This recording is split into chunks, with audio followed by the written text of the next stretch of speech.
Kasunod ng girian kahapon ng mga grupong Akbayan at Anakbayan, nasisilip na rin ngayon ang party list system. Kung noong unay sagot daw sana ito sa traditional politics, tila unti-unti na raw din itong nilalamon ng sistema. May report si Lay Alves.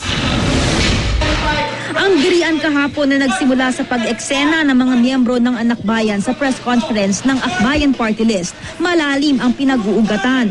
Matagal nang mahidwaan sa pagitan ng Akbayan at ng Grupong Bayan, ang umbrella organization ng Bayan Muna, Gabriela, Anakbayan at iba pang grupo. Parehong progresibong grupo pero magkasulungat daw ang prinsipyo sa ilang usapin. At ang pinagtatalunan nila ngayon ang issue ng party list. Maaaring magkaiba ang prinsipyo pero kapwa kinalaban ng Akbayan at Bayan ang Administrasyong Arroyo.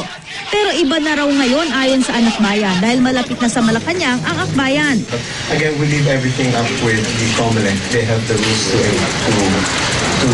the rules as a guide for them to whether to disqualify parties or to accept. Nasa administration slate si dating Akbayan Representative Risa Ontiveros Barakel.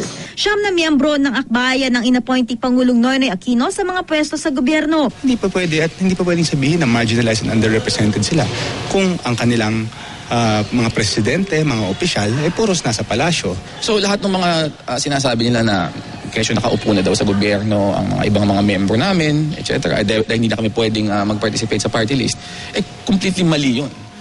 O hindi pinagbabawal ng party list law na ang mga grupo na merong appointees ay maupo o mag-participate sa party list. Kailangan lang ma-establish na yung mga grupong ito ay kumakatawan sa marginalized. Ayon kay Dean Edna Co ng National College of Public Administration and Governance ng UP na nagsagawa ng malalimang pag-aaral sa party list system, may punto ang mga batikos sa Akbayan. Subalit ang problema ko lang ay dahil nga over the years ay nagkaroon na ng isang malaking power at sufficiently represented naman sila sa ating sa administration. So medyo meron akong discomfort at saka difficulty na matukoy pa sila bilang totally kumakatawan dun sa underrepresented and marginalized. Layunin daw ng party list law na pagkaisahin ang mga sektor na kulang ang representasyon sa gobyerno. Pero sa halip sa paghahangad ng kapangyarihan at magkaroon ng maraming kinatawan, nagkakaroon ng hidwaan ang mga grupo. Malinaw ayon kay Dean Co na ang mga party list ng bayan nais din ng mas maraming representasyon sa Kongreso. Medyo nagfa-fragment yung halimbawa yung iba-ibang grupo na rin dun sa ilalim ng yung sa Bayan Muna, no? Bayan Muna, tapos pero related naman ito dun sa Gabriela at dun sa Anak Pawis and then the Anak Bayan. But ang spirit kasi talaga ng political party is to have a unity. Sagot daw sana ang party list system sa traditional politics pero maging ang sistema, unti-unti na rin daw nilalamon ng politika.